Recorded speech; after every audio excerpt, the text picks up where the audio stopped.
The Crotchety Old Men Podcast is not a registered investment, legal, or tax advisor or a broker-dealer. All investment financial opinions expressed by or on the Crotchety Old Men Podcast are from the personal research and experience of the owner of the site and are intended as educational material. Although best efforts are made to ensure that all information is accurate and up to date, occasionally unintended errors and misprints may occur. Before you invest or make any investment-based decisions, consider your own personal circumstances. You should do your own research and seek advice from a financial professional.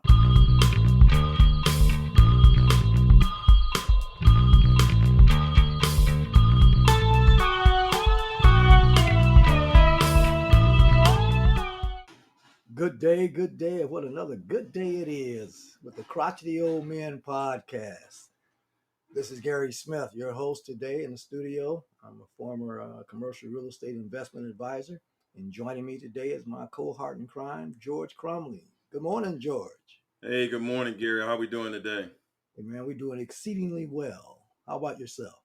Oh man, I'm doing great. Anytime I can get on the computer and talk to you guys and introduce new information to our audience, it's a great day for me. And I'm really excited today because we've basically finished our first season of the Crotchety Old Men Podcast, which I think has been very successful. We did a total of 25 episodes. We saw our listenership grow and grow and grow. And so now this is our season 2. So I just thought, what better way to kick it off is having a person that seemed to really draw our attention talking about cryptocurrency, and that's Oscar Sistrunk. So we've got Oscar on today, and we're going to kind of dig a little bit deeper into crypto and talk about some of the different types of coins and talk about what the market is saying. But like I said, I'm just really excited about this episode and continue to provide information for our listening audience. Yeah, George, it's given me such pleasure too, man, when we got people as talented as Mr. Sistrunk. We bring in experts to the platform. This guy is going to give you so much more in-depth knowledge and stuff with regards to cryptocurrency and what we need to know. And George, we always started off and say, okay, if you don't know, then we end it with what? Now you know. Now you know. Absolutely. So without further ado, just remind our audience, we've got Mr. Oscar Sistrunk on today. He is a graduate of Morehouse. He's also a professor at Morehouse and has been over there about 30 years. He's got his own business called the Hannibal Group, which we'll let him talk about a little bit later. But without further ado, welcome, Oscar. How are we doing today? I'm doing fine. How you doing? Great. Good. Hey, let's kind of kick this thing off. We talked about crypto. Let's talk a little bit about the different types of coins. And me as a, new investor in that world, I look at the list and there's, everything from Bitcoin to Ethereum to this one and that one. What's the real big difference between these different coins that we look at? All right. There are really, I'm going to say 4 types of coins. First, there's the granddaddy of all, which is Bitcoin. Then there is Ethereum. Now, between those 2 major ones, I would look at Bitcoin as being your savings account, and Ethereum is your checking account. Then you have what we'll call stable coins, which we'll talk about in a minute. And then finally, they just kind of group them all together as altcoin, alternative coins. So if you start from that standpoint, we, of course, know about Bitcoin, talk about Ethereum. Stable coins are basically, there's 2 of them that I use. Well, I use, one is called USDC. One is called DAI. DAI, and then there's another called Tether. These are coins that are pegged to the US dollar. So when you're in the Bitcoin environment, when you're in the crypto environment, you can have, well, let's say your wealth in Bitcoin, you can have them in Ethereum, but those prices move every day and over time. You can also put them in a stable coin so that it's locked to the dollar. There's a reason to do that, but I use USDC. but you basically put your US currency into USDC and it locks it in at that dollar for dollar value while you're on the blockchain. Remember, the others are moving constantly, some slow, some fast. Number 4, we talked about the altcoins. These are coins that all have different purposes. Some people don't believe in a lot of them, but some of them do have uses. I'm not, it's a long time. I mean, there's thousands of them. We've heard some names. Polygon, which has Matic, Chainlink. I mean, there's so many, but you have to probably, I recommend people stick with the big names of Ethereum and Bitcoin to begin with. Get your feet wet, understand how it works, then you can move to the others because you'll understand how the others are being used. Good, all good points. So let's kind of talk about that, because I know in conversations we've had, you've encouraged me that go ahead and build your account with Bitcoin, but when you're ready to unload, you want to move it over to Ethereum. Is that am I quoting that correctly? No, what you want to do is put your money into Bitcoin. That's your savings account. When you feel comfortable that you want to begin to navigate the crypto environment and deal with things like decentralized finance, NFTs, play to earn games, and the metaverse, then you move to Ethereum because you'll need that to kind of go through that environment. Okay. But in the beginning, get your feet wet. Just open up your savings account with Bitcoin and you'll be fine. And again, your stable coins are used as you transfer your money from the old banking system into this new Bitcoin decentralized global system. Oscar, if I may, with the Bitcoin being used as a savings account and the Ethereum a checking account, when you compare that to the traditional banking, we're all aware that you don't get any interest or any return on those monies sitting in those checking and bank and savings accounts. Can you help us understand how having that money into a Bitcoin or an Ethereum is better in terms of, let's say, does it pay any interest? Maybe that's the short question I have. Are you earning any money on your money or your coins while they're in those particular platforms? Well, let's think of it this way. When you have your currency, your US dollars in your wallet or on your desk, they're not earning any interest. You have to put that into the bank, and then the bank pays you a little bit of interest. Correct. What are they doing? 1% maybe? If that much. If that much. All right. So you've got to put it into that banking system. You can take your same dollars that we're talking about, we can transfer them into this cryptocurrency decentralized system, and then you also deposit them into different kind of what I call crypto banks. These crypto banks pay a much higher percentage annual interest rate because their overhead is low, they're decentralized, so there's not really much overhead at all. They take your money just like the bank and they lend it out so that there's a spread. But they give you more of that spread back than the bank gives you back. Okay, right? So if you can understand. Okay, Yeah, so go it ahead. sounds like we're moving more towards the conversation about the wallet in order to get to these different platforms. So let's shift gears and let's talk a little bit about the wallet, the importance of the wallet, how you set one up, and then how you navigate, out of the wallet, how that wallet allows you to navigate. Okay, there are two types of wallets. There's what's called a hot wallet and a cold wallet. A hot wallet it's an application that you can put on your computer or you can put it on your smartphone. The same wallet or the same account, can appear in both places, right? So when I have a hot wallet. It's called a hot wallet because it's always on the internet. It's always connected. I have it on my phone. I can move it to my computer if I need to.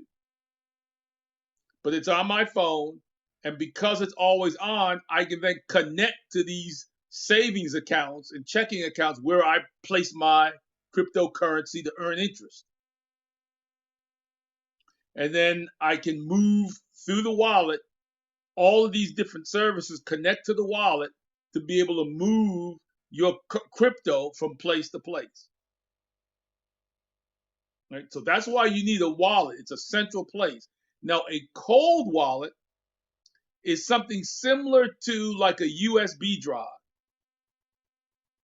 You plug it in to your USB port, connect it to your computer or device. You can connect it to your phone if you have one of those jack connectors.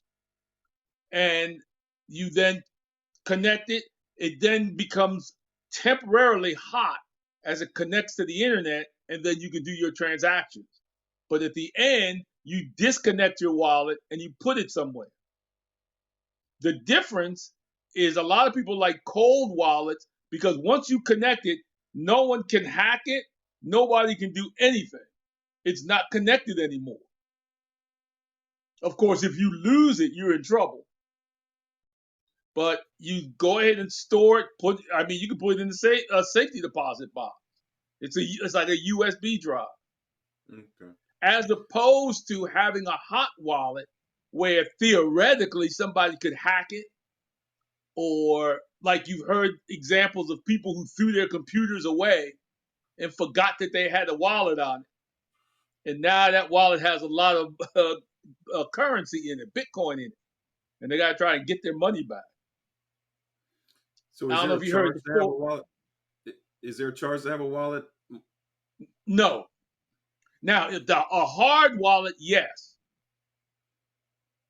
You buy the hard wallet from the manufacturer online. Do not buy a used wallet because a used cold wallet could have some software in it to steal your currency. So you always want a brand new wallet from the manufacturer. Okay, so you just kind of lost me. Okay, so let me give it to a real world situation. Okay. Okay, so offline, you help me set up my wallet. Okay, Yes. so is my wallet? I'm gonna assume my wallet is a hot wallet because it's not That's on a right. USB drive. That's Okay, right. but it's so would it be considered a hot wallet Yes. and then there's no charge? Right. Okay, all right, okay. Kind of That's lost me right. there for a minute. Okay. So Sorry about yeah. it's all right. It's all So right. that's the quick difference. You have to have a wallet. Now, well, you don't have to have a wallet. You can put your crypto with certain services like Robinhood, which is where I started, Cash App. You can now buy Bitcoin through Cash App. You can buy Bitcoin through PayPal. So there are ways to get started without having to have a wallet. But as you get used to it and learn more and more of the advantages of it, that's when that's like me. That's when I step forward to get a wallet. It took me 2 years to get to a wallet. Oscar, would Coinbase be considered a wallet? No, but they have a wallet. I use the Coinbase wallet. Okay. It's a wallet created by Coinbase, but it's separate. Right. I found that Because out. right, I decided I did my research and I went to 3 different companies. I went to Coinbase, I went to BlockFi, and I went to a site called Unchained Capital. And I eventually whittled it down to Coinbase and then moved to their Coinbase wallet. And that's where I am now.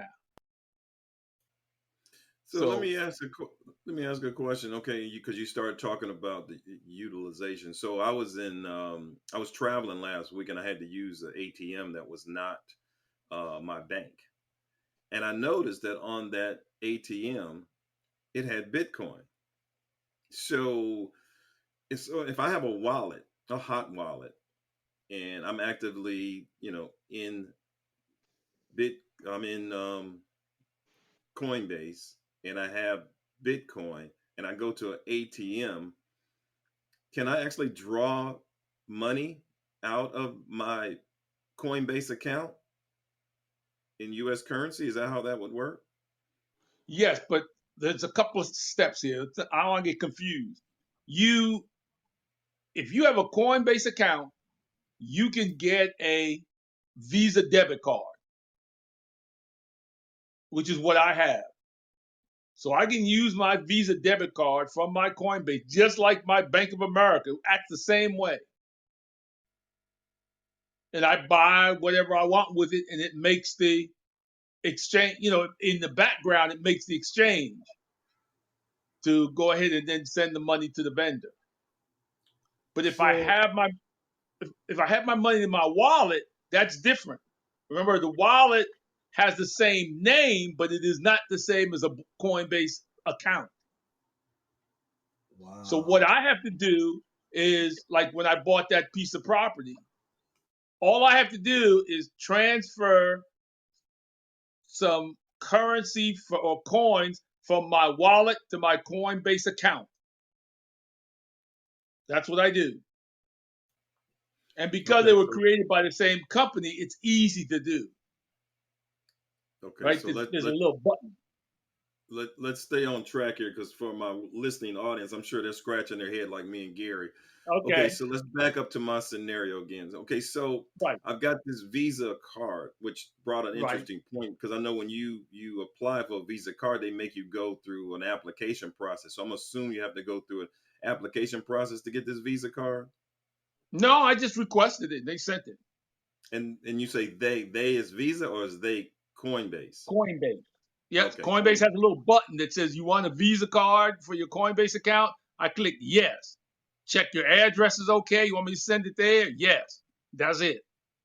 okay, so that's a good nugget to know. Okay, so I have this Visa card. Okay, so is this Visa card tied to my Coinbase account, or is it tied to my Coinbase wallet? Coinbase account.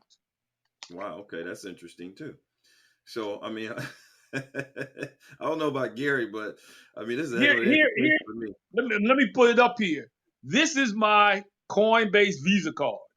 Okay, so it It looks like a looks just regular like a Visa. regular one. Okay, Yep, just okay, regular. okay. So back to my scenario. If I've got a Coinbase Visa card and I walk Yes, up to this ATM and I stick it in, I say I want $50, it's gonna literally pull $50 out of my Coinbase account, not my wallet, and give me right. $50 in US currency. Yes, Okay. That sounds simple enough. What do you think, Gary? yep, yes. That sounds simple. I guess the question I have is that you say at one point you say it's tied to the dollar. The dollar don't fluctuate nearly as much as the stock market does. And I know that the coins, bitcoins, or what have you, have correlation to the stock market where they're subject to go up and down on a daily basis.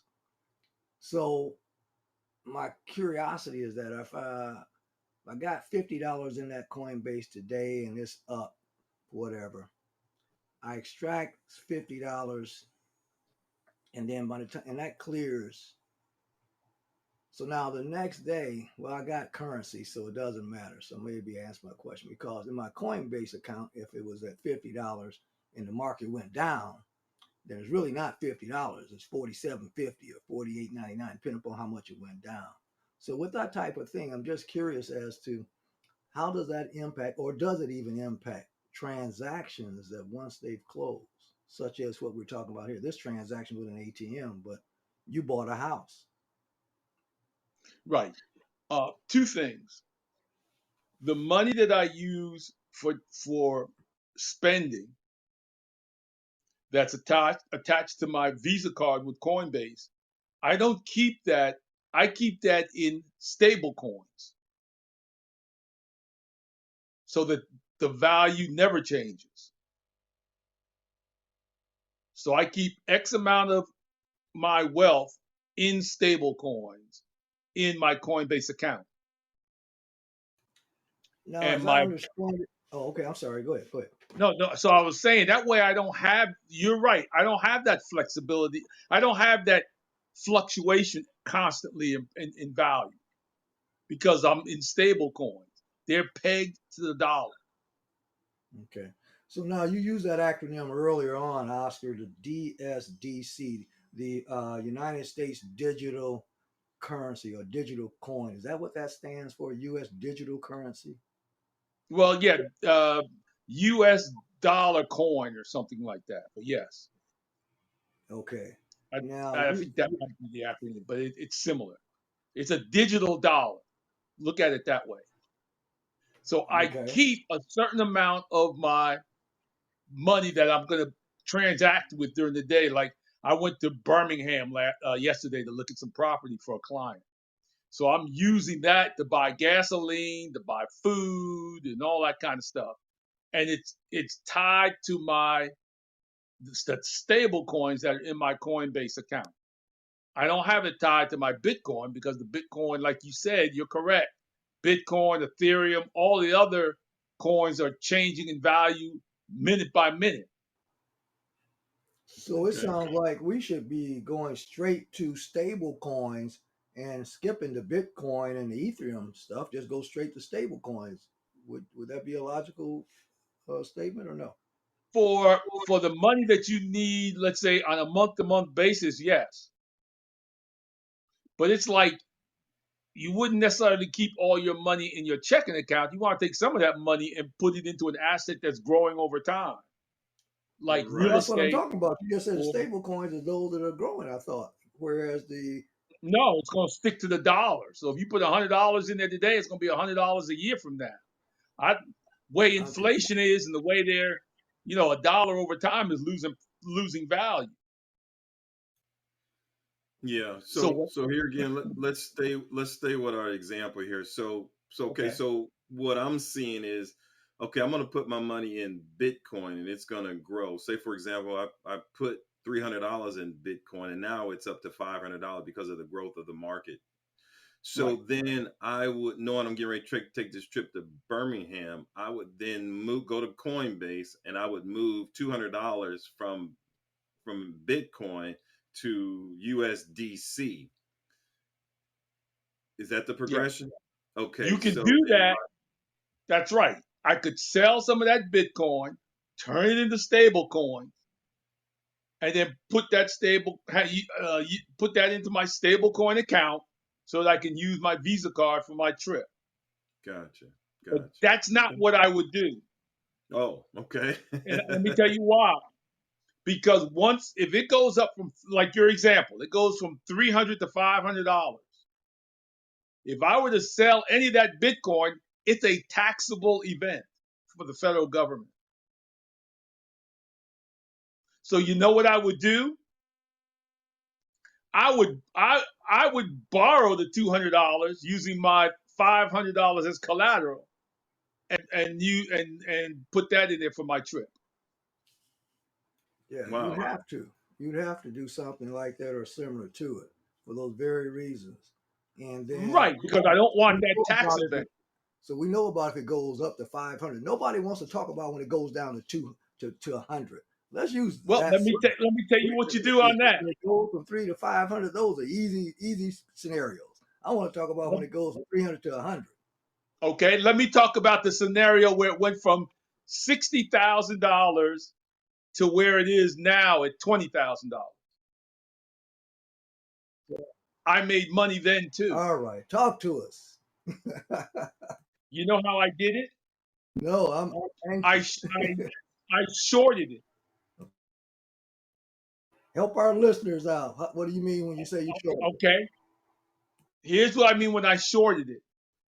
I have some indicators that I use, that I've studied and that I use, that lets me know when the market cycles high and when the market cycles low. Right now, the market is low. So it's the time. This is the time for me to start buying again because I'm buying low in the 20s. Let's go back though to what George says. I mean, what you were saying earlier. When the market in November of 2021 was at $67,000, my indicator said, "Uh-oh, the market is too high. It's going to start dropping." What I did is I took my cryptocurrency and I sold it all and turned it into stable coins. All right. Okay. So I turned it into stable coins. Creating a tax event. Yeah, you created a taxable event. It's a tax event. That's okay because remember I bought at 10 or less. I mean, okay, I'll take my taxes on that. So you're buying the dip, in other words, because the same correlation exists in stocks. So right. So then here's what I do when it's up like that. I know now that crypto is getting ready to take a drop. It always does this. It goes through a 4-year cycle. It always does this. The key is you can look throughout the history and you can see the cycle. So you can determine, you can't pick the exact top, you can't pick the exact bottom, but you can get really close. And because you can get close on a cycle basis, you can ride the up and down and make money both ways. So like you said, it's easy to show how you can make money when it goes from 20 to 60. But how do you make money when it goes from 60 to 20? You can do that with crypto. People don't talk about it, but you can do that. And that's what I learned. And holy cow. All I have to do is figure out the long-term cycle, which is easy to do. And you can sit back and make money up and down. So how do you make money down real quick? You're going to have a taxable event because you sold your crypto. But you take that money and you turn it into stable coins. So let's do an example. I have one Bitcoin at $67,000. I sell that Bitcoin and I get $60,000 in stable coins. I put that stable coin into my savings account. It's earning about 2% interest. Eventually, I got to pay taxes when the time comes, but right now, I'm not paying early. I'll wait. I then borrow against the $67,000 in stable coins. What do I borrow? I borrow Bitcoin. Okay? Now, to keep this simple, I'm going to borrow one Bitcoin. The Bitcoin is worth $60,000. So I owe the lender a Bitcoin. I take that Bitcoin and I can now sell it back into stable coins. So I take that, I borrowed a Bitcoin. I sold that Bitcoin for $60,000, I think we were using. And I just hold on to it. I put it back in the savings account with my other Bitcoin. So I now have $120,000 in my savings account, but I'm going to have to pay somebody this Bitcoin back. Well, guess what? I waited for Bitcoin to reach $20,000, and then guess what I did? I took $20,000 out of that $120,000 I had, bought a Bitcoin, and gave it back to the lender. You see what I did? let's talk about two things here, Oscar. Okay. I'm not going to take up a lot of time, but I know. anytime you sell something, you create a taxable event, particularly if they're Right. capital gains, right? So as I can Right. see, when you sold them the first time, that's taxable event number 2. You come back and then you sell them again, that's taxable event number 2. But more Well, importantly, no, I didn't. Okay. Okay, let's go with this because I skipped a step. You borrowed, okay. Right. Anytime you borrow, there's typically some terms where you got to pay some interest to somebody. So my question number 1 is, who did you borrow it from, and what type of interest rate? Is it a floating rate or fixed rate of interest that you have to return? Okay. It's a floating rate. First of all, the collateral that I use, they still pay me interest on that. When I borrow against it, uh, the net interest cost to me is 2% a year, but there are no payments. The interest compounds daily and it's rolled into the balance, so I have no payments. Okay. Mm-hmm. As the cryptocurrency is going down in price, right, from November till July, it went down from 60,000 all the way down to $20,000. At $20,000, my indicator said we're just about at the bottom. So I took $20,000 out of my savings account that had 120 in it. Now remember, that's stable coins. So there is no taxable event on a stable coin because it's $1 when you sell it, it's $1 when you buy it, it's $1 when you sell it.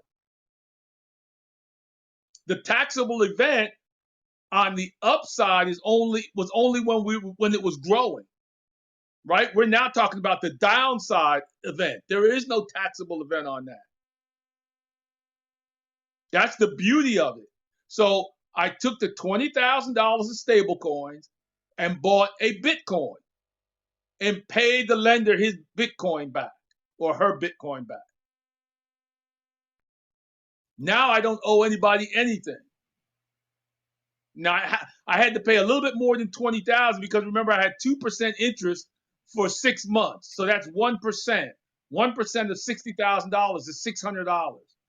So I had to pay $20,000 plus $600 back to the lender as a Bitcoin. But guess what? I just made $39,400, right? Because I sold it at 60, bought it back at 20, plus the interest. Mm-hmm. So I made, when it was going up, I made $40,000. When it went down, I made $38,000. So that $20,000 of Bitcoin that I bought back in, let's say June of 20, by June of 2022, 2 years later, I turned that $20,000 into over $100,000. Interesting, very interesting. Right. Yeah, And I kind of get where you're going because it takes a little time, and that's why I tell people practice with it and learn now. Start small. In a few years, you'll be able to figure it out. Right. Okay. And then you'll realize you can 10x your money every couple of years. Mm-hmm. Yeah, I see. I kind of see it. Hopefully, our listening audience kind of gets it. Also, it's almost a situation where you need to whiteboard it so you can understand how it's going up and down. But I see how you're selling high, and then you're paying back when it goes lower because of just the way it's structured. I kind of get that. So let's. So for the sake of time, let me say one more thing before we end, real quick, because I know we're running out of time. Because it cycles every 4 years. If you look back to 4 years ago in 2018, the low was $3,000. 4 years later, the low was $20,000. What do you think the low is going to be 4 years from now? Guess the question would be, what do you think it's going to be? I think it's going to be over $120,000. And people are going to be complaining, oh, it went down to $100,000. Oh, Lord. I'm just letting my Bitcoin run. I'm giving it to the grandkids.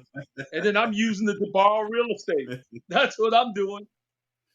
Okay, so that brings us to, we've been into as well, but let's bring it to one last question. That is, the current market, the current chatter that we hear and all the investment lines and the Wealth Daily and all that kind of stuff, Wall Street Journal, and, they seem like they're kind of down on it. So, let's talk about that and your perception of what that's really meaning? Two things. First of all, they don't want you into Bitcoin yet until they can figure out how to control it and make money. So they're going to always scare you. Second of all, just as I said, if you look at Bitcoin over time, it cycles every 4 years, but the cycle is still doubling every year. Right? So just like I said, 4 years ago it was $3,500. Here it is, the lowest $20,000. So it's still a good investment. It's whether you want to use it for Bitcoin and it's for your grandkids or children, that's what you want to do. Now is the time to be buying. We're at the bottom, and it's going to go up again over this 4-year period. It's going to cycle up into 6 digits and then come back down again. But it will probably end up where the low in 2026, right? If we come back 4 years from now, we'll be talking about a low of $100,000. So where else can you still make that kind of growth? And that's what the banks are worried about. Once everybody figures that out, what do you need a bank for? Right? That's where I am right now. Yeah. I get it. It's still a little foggy, and hopefully for our listeners, they're getting it too. Here again, I want to remind everybody: you listen to the Crotchety Old Men Podcast with our special guest Oscar Sistrunk, and we are so happy that you're sharing this information with us and educating us on Bitcoin, cryptocurrency, and the ins and outs and the ups and downs, and hopefully that whoever's listening will do their research and not just jump out there wholeheartedly and just dump everything into it. What I'm doing based on Oscar's recommendation, I'm just buying small amounts, $25, here and there, and just letting it go. It goes in automatically. I forget it's even going there. I have a wallet. There's nothing in my wallet because I'm waiting till it gets to a certain level to take that next step. So I'm still in the learning process and just basically taking it slowly. So what you got, Gary? I know you're doing a little bit of the same thing. Yeah, I mean, everyone has that FOMO, fear of missing out, mentality. I do a lot of reading, research on my own. So I look for that balance. And then I'm like this: ownership of an asset is incidental, but control of that asset is what's important to me. So when I look for control, then it makes sense to me. So the cryptocurrency is kind of like what Oscar said before. It's like that the horse and buggy thing. So it's going to happen. So it's just a matter of when and how it all shakes out. So if you didn't know, now you know. Now you know. Thanks again for tuning in to Crotchety Old Men. Make sure you download this episode as well as all our previous and future episodes on your favorite podcast platform. And thanks for listening in. Oscar, thanks for being a great guest. And we'll talk soon. Yep, anytime. Thank you so much. All right. Thank Peace. you, guys. Appreciate it. Peace, and we're out.